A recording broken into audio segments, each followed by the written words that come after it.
John Byrne é um dos maiores autores da história da Marvel. Conhecido por seus trabalhos em X-Men, Quarteto Fantástico e Tropa Alpha, o desenhista e também escritor foi de fundamental importância para o desenvolvimento de uma heroína da Casa das Ideias, a Mulher Hulk. Jennifer Walters se tornou Mulher Hulk após receber uma transfusão de sangue de seu primo Bruce Banner, o Hulk original, na história de origem, escrita por Stan Lee e desenhada por John Buscema. Um tempo depois, John Byrne introduziu a personagem no Quarteto Fantástico, até que, enfim, ganharia a chance de escrevê-la em aventuras solo, começando pela série de graphic novels da Marvel, especificamente no número 18.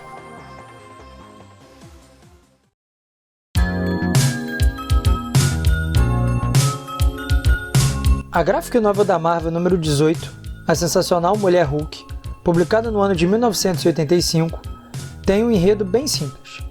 A heroína será caçada pela SHIELD e aprisionada. Porém, um problema maior surge e baratas conscientes começam a tomar o porta-aviões. Devido a uma série de contratempos, o veículo da SHIELD cai e a Mulher Hulk consegue conter uma explosão nuclear que sairia da fonte de combustível do porta-aviões. Porém, essa exposição à radiação não veio sem consequência. Ela não pode mais voltar à sua forma humana. Nesta graphic novel, Byrne começa a pôr suas cartas na mesa com relação à abordagem frente à personagem. Primeiro, pela história completamente louca, especialmente na ideia das baratas. Depois, o bom humor e a apelação gratuita e proposital em várias cenas. Provavelmente, o momento mais famoso desta história é a Mulher Hulk sendo revistada pelos guardas da SHIELD. Fora de contexto, parece apenas um deleite aos fãs masculinos, a maioria dos leitores. Porém, dentro da história, foi uma atitude cruel de um funcionário da SHIELD, Dooley, que ameaçou matar o namorado dela, Wyatt, caso ela não acatasse a ordem. Obviamente que a SHIELD não aprovaria tal atitude, como destacado neste diálogo entre Dugan e Dooley, onde ele diz que ela deveria ser revistada por uma agente feminina, mas as influências que Dooley tinha fizeram com que ele saísse sem consequências do comando da SHIELD. Digamos que, no decorrer da história, ele seria castigado de uma forma mais cruel. Outras cenas marcantes estão na ação, características de John Byrne, com movimentos bem definidos, narrativa clara e dinamismo. Vale destaque para a primeira luta contra os robôs da SHIELD, com direito a chute, carros e até mesmo pessoas a ajudando. Além desta cena, a queda do porta-aviões de forma bombástica também é digna de atenção. Para encerrarmos sobre a graphic novel, mais dois pontos interessantes. Primeiro, a cena curiosa onde a Mulher Hulk consegue fugir da jaula onde estava ao se transformar em sua versão humana, passando por baixo da cela. Ideias mirabolantes como esta seriam recorrentes em futuros momentos em que Byrne a escreveria. E por fim, o bom humor, que sempre estará presente em qualquer história de Byrne com Mulher Hulk. A cena epítome disso é quando Reed Richards dá a ela, entre aspas, a triste notícia de que não pode mais voltar à sua forma humana, onde ela reage simplesmente ignorando tal tristeza e ficando feliz por ser verde alta durante todo o tempo.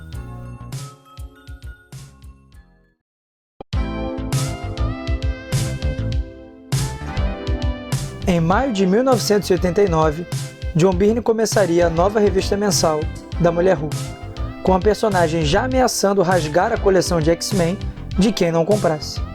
O autor escreveria os primeiros 8 números para depois voltar na edição 31, indo até a de número 50. Apesar de ter se afastado, Byrne começa o número 31 numa sequência quase que imediata da edição 8, ignorando tudo que foi escrito no período em que esteve fora.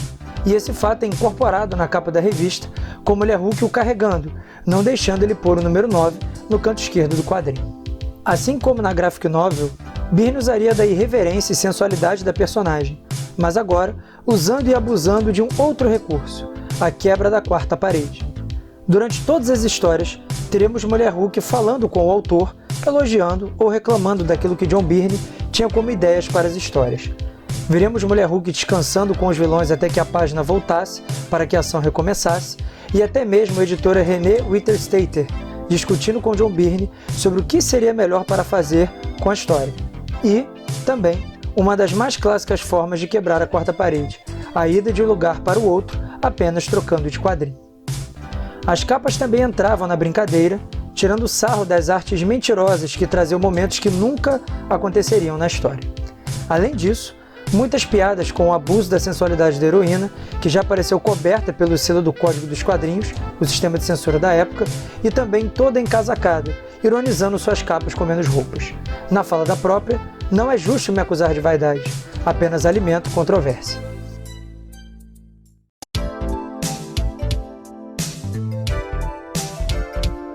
As histórias eram lotadas de piadas, autorreferências e metalinguagens.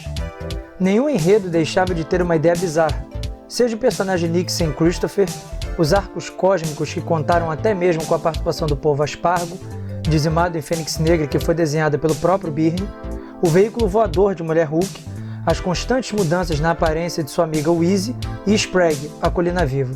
Tudo era leve, muito caricato e bem-humorado. As retrospectivas das histórias também não escapavam da mente louca de Byrne. Nas HQs clássicas, era incluído dentro do número um resumo do que aconteceu anteriormente. Chris Claremont, por exemplo, fazia isso com narração. Já Byrne optava por algo diferente. Toda vez que havia um resumo da história, Mulher Hulk fazia algo sensual, seja um ensaio fotográfico, que tomava mais as páginas do que o próprio resumo em si, ou uma simples pose para a câmera. Uma forma de brincar com a atenção do leitor, haja vista que uma parcela reclama desses momentos de retrospectiva. E por falar na sensualidade da personagem, a arte é sempre destaque quando falamos de John Byrne. Seus fãs o chamam de mestre, e não é à toa. A prova de que Byrne é lendário é seu estilo imutável. Mesmo com a publicação de Mulher Hulk atravessando os anos 90, onde a arte ganhou mais músculos e uma abordagem menos sequencial, mas mais impactante, Byrne manteve seu estilo intacto e se manteve frente aos novos superstars da indústria como Jim Lee e Rob Liefeld. Embora não seja o principal de sua arte, o diferencial de Byrne são as expressões faciais. Na edição de número 3, vemos Mulher Hulk expressando várias emoções numa única página. Por mais que possa parecer um mero detalhe, poucos desenhistas na Marvel, seja no período clássico ou nos atuais, conseguem expressar todo tipo de emoção como Byrne faz. E claro, o mestre da ação. Isto é John Byrne. Seu enquadramento cinematográfico e dinamismo são absolutamente únicos. Em Mulher Hulk, ele repete a qualidade de seus trabalhos nos X-Men, Tropa Alpha e Quarteto Fantástico. Destaca nas lutas contra os Stiltman e uma versão zumbi dos X-Men.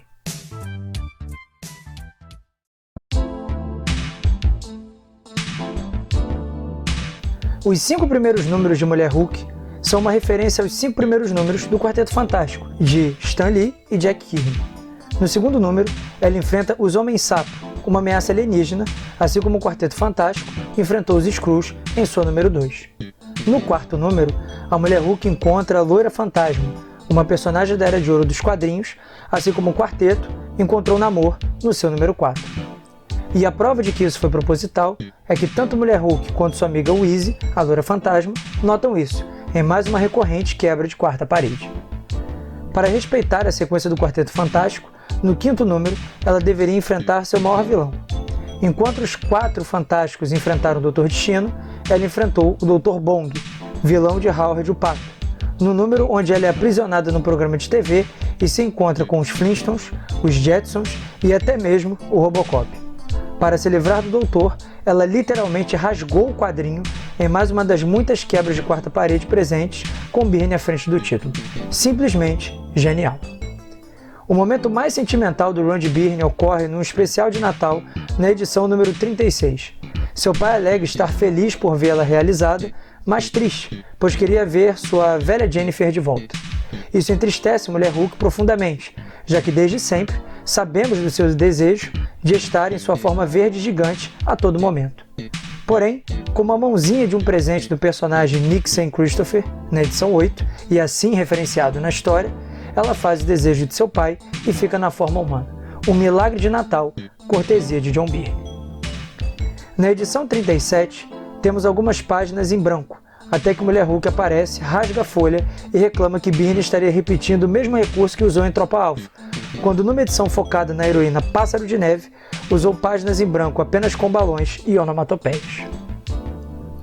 A edição número 40 é provavelmente uma das mais famosas.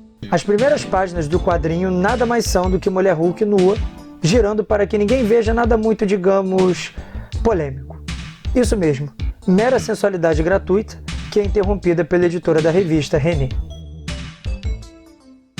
Por fim, o destaque final na edição de número 50, para mim, a melhor edição da passagem de Byrne na personagem. A premissa da história é bombástica. John Byrne está morto, então é preciso arrumar um novo autor para a história. Começam os testes. Primeiro, uma página com quadrinhos 3x3. Familiar? Sim, ao melhor estilo de Dave Gibbons, desenhista de Watchmen. Mulher Hulk ironiza, dizendo que os painéis estavam claustrofóbicos demais. A segunda tentativa foi o estilo Frank Miller, com falas de pensamento caricatas e arte bem rabiscada. Para Jennifer, desse jeito, ninguém pode mais ser divertido numa história em quadrinhos. Tanto Jen quanto a editora René concordam que Byrne tem uma abordagem estética nas personagens femininas única. Então, por que não chamar uma mulher? Então, com a arte de Wendy Pini, nós temos um trabalho bonito, mas que incomoda a heroína por ter balões muito certinhos e ausência de onomatopeias. Ela quer algo bombástico, mais super-heróico. Então, é chamado Walter Simonson, que faz uma mulher Hulk bem similar ao herói Thor, do qual Simonson não só desenhou, como escreveu. Porém, ela ainda está insatisfeita. Mais uma tentativa com painéis em preto e branco, com arte de Terry Austin, que trabalhou com Byrne como arte finalista no auge do artista, em X-Men. Mas o próprio Austin diz: esqueça, Byrne, não me tornarei uma cabeça falante neste quadrinho. Rod Chaykin também tenta sua sorte numa arte muito similar à do desenho do Popeye, mas sem sucesso. A situação fica tão desesperada que Tom DeFalco e Mark Gruenwald, editores da Marvel, chegam até lá para resolver. Eles assumem que quem lê isso, no caso o quadrinho, são garotos adolescentes. Então façamos algo para agradá-los. Com arte de Adam Hughes, o que não falta é a mulher Hulk de biquíni.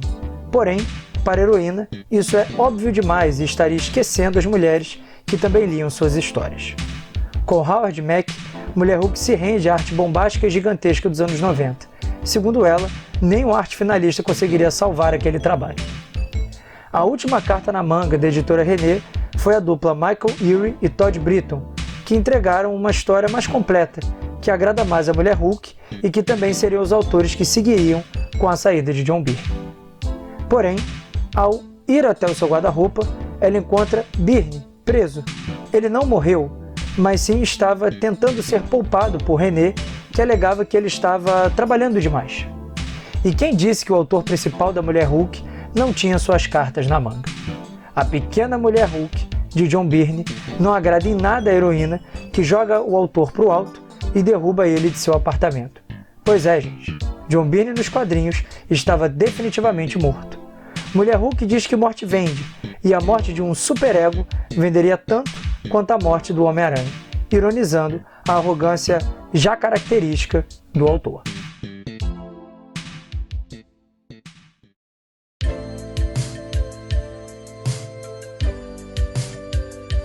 E o que aconteceu com Mulher Hulk a partir de então?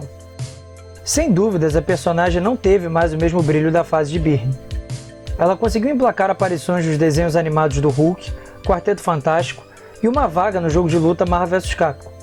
Nos quadrinhos, a fase onde Dan Slott esteve à frente do título dela foi o seu momento mais marcante desde a fase que analisamos neste vídeo. Mas, por mais que tamanha irreverência tenha sido amada e dado à Mulher Hulk uma personalidade única, há gente que não gosta muito disso. E agora, irei sair um pouco do padrão em um vídeo do meu canal. Desde quando decidi fazer vídeos sobre quadrinhos, tenho optado por falar apenas do que gosto. Mas como o tópico da Mulher Hulk é muito sensível, especialmente na Marvel de hoje, irei comentar sobre a terrível HQ Vingadores número 20, de Jason Aaron e Ed McGuinness. Para quem não conhece Jason Aaron, irei apresentá-lo. Hoje é um dos grandes nomes da Marvel, embora isso não queira dizer muita coisa. O autor teve trabalhos chamativos na Casa das Ideias em Wolverine, X-Men e Thor. Porém, esses trabalhos não foram, ao meu ver, chamativos pela qualidade, e sim pelas mudanças abruptas. Em Wolverine, Aaron não perdia a oportunidade de esculachar o personagem, o fazendo inconsequente, cobrado por erros do passado que são completamente incoerentes com toda a construção de Logan ao longo de sua trajetória. Nos X-Men, protagonizou possivelmente o período mais infantil da franquia, na mensal Wolverine e os X-Men, com histórias extremamente bobas e nenhum momento digno de lembrança. Já em Thor, iludiu com os bons arcos Carniceiro dos Deuses e Bomba Divina, mas causou muita polêmica com Jane Foster, sendo a nova Thor, numa abordagem com personagens homens e mulheres conhecida da Marvel de hoje. Quem lê sabe do que estou falando. Hoje, o mediano Jason Aaron escreve o principal time da editora, Os Vingadores. Na edição número 20, que foi escrita no meio da saga Guerra dos Reinos, Aaron simplesmente critica todo o legado que faz de Mulher Hulk um ícone da Marvel, e cai na mesma armadilha que os autores ditos politicamente engajados da indústria caem. Na tentativa errônea de fazer uma personagem mais profunda, acaba transformando em algo seco e sem graça. Já começamos com uma metalinguagem. Enquanto Jennifer Walters está meditando, vemos a velha Mulher Hulk, resumindo, a do Byrne, advogada, julgando-a por não ser mais a Mulher Hulk verdadeira. Depois disso, ela vai a uma missão, derrotar Trolls na Austrália. Aqui, vemos uma pancadaria desenfreada, mas que pouco importa. O que importa é o que ela está pensando durante a luta, e preparem-se, vai ser uma jornada no mínimo curiosa. Ela diz que não sente mais falta de ser amada, de ser a Hulk que todos podiam estar junto. Ela diz que se os Trolls a vissem como a velha Mulher Hulk, iriam rir, fazer piada. Já que ninguém ali está mais rindo dela, ela está feliz. Algo que não faz muito sentido, certo? Mas aguardem as próximas falas. Jason Aaron aproveita para demonstrar todo o seu carinho com seus fãs críticos. Quando um dos Trolls fala sobre Thor ser a pessoa e não o legado, algo que muitos fãs criticaram quando ele fez de Jane, Thor, Mulher Hulk quebra um martelo na cabeça do Troll, uma clara metalinguagem colocada de forma aleatória na história, que remete a várias demonstrações ríspidas de autores da Marvel contra seus fãs, como Dan Slott mandando um fã se fuder por um comentário no Twitter e todo o comportamento de clubinho da editora e seus funcionários nos últimos anos. No fim das contas, a ideia é uma só. Ela está feliz por ser máscula e parecer um monstro, porque ela não é mais assediada. Sim, é isso. E o mais hilário disso tudo é que Jason Aaron demonstra não ser muito brilhante. Ao mesmo tempo que ele defende essa tese, o Troll fala à Mulher Hulk depois de apanhar: case comigo. Ou seja, o autor negou a si mesmo. Fora a banalização de um assunto sério como o assédio, algo recorrente nos movimentos identitários espalhados por aí. Pouco depois, Deadpool, um personagem que também quebra a quarta parede constantemente em seus quadrinhos, pergunta por que ela deixou de ser divertida. A resposta dela é a mais vergonhosa possível: para ser livre, livre para ser feio. Para fechar com chave de ouro, utilizando uma camisa escrita No Fun, traduzido sem diversão, ela relembra quando Bruce disse um dia ter inveja dela. Como de costume da Marvel politizada, nossa heroína não mostra empatia e sim diz que teve vontade de socar Banner. Sim, socar Banner. Banner que passou pelo inferno em sua vida, e ela diz que tinha vontade de socar ele, traçando um comparativo com o suposto assédio sofrido por ela ao longo de sua trajetória nos quadrinhos. Ao final, ela diz que as coisas estão prestes a ficar feias, e isso soa bonito. Sem dúvida, ficaram bem feias. Jason Aaron em Vingadores número 20 simplesmente transforma a forte, alegre, divertida e heroína Mulher Hulk em um Hulk mulher. Isso mesmo. Ela agora tem uma aparência horrível, mal consegue completar uma frase e se comporta igual ao seu primo. É uma versão feminina de um personagem que surgiu primeiro e nada além disso. Numa das frases do tenebroso quadrinho, a Mulher Hulk faz um trocadilho com a frase "você não vai gostar de me ver com raiva", mudando para "você não vai gostar de mim quando me sentir desvalorizada". Pois bem, realmente eu não gosto, e muitos fãs também não. Um fim triste para uma personagem fantástica. Mas o tempo, sem dúvida, fará sua justiça. Mais de 20 anos se passaram de John Byrne na Mulher Hulk, e é uma fase republicada, relembrada e buscada por fãs de quadrinhos do mundo todo. Será que o futuro vai ser generoso com a versão máscula e sem personalidade de hoje? só o tempo dirá. Agradeço a todos que assistiram este vídeo. Não se esqueçam de deixar o gostei e se inscrever no canal. Um forte abraço.